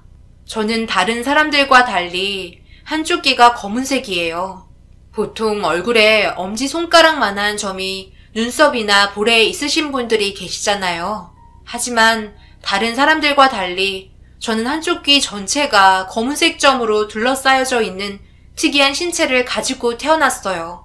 남들이 제 귀를 항상 이상하게 쳐다봐서 보통은 머리를 내리고 있었는데 엄마 일을 도와주면서 답답한 머리를 묶고 배달을 간 뒤 풀지 못한 채 응급실로 향하게 되면서 병원에서 진료를 받기 위해 기다리고 있던 아빠라는 사람의 눈에 제 귀가 들어왔고 그때부터 어떻게 살고 있는지 조심스럽게 뒤를 밟으며 지켜보고 있었다는 말을 하면서 저와 엄마를 놀라게 만들었습니다.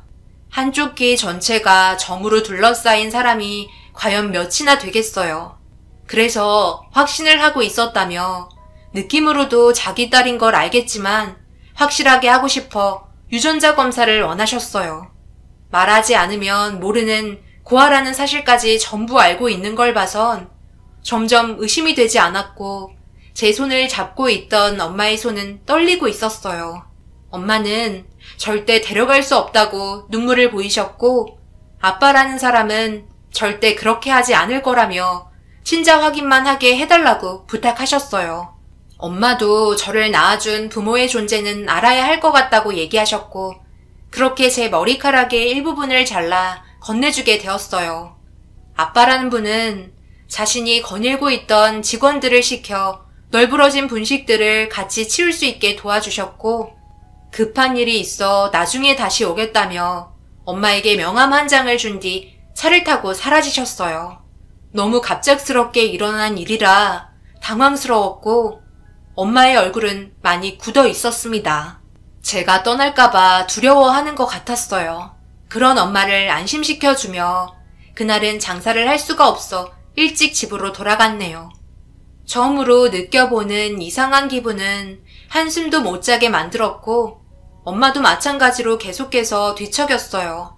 결국 아침이 밝아 변함없이 전날에 다음날 장사 준비한 것들을 나눠들곤 일하는 곳으로 걸어갔고 일이 많이 바쁜 건지 한동안 저희 앞에 나타나지 않으셨어요. 저도 일이 손에 붙었고 자연스러워지자 입원 얘기를 꺼내셨어요.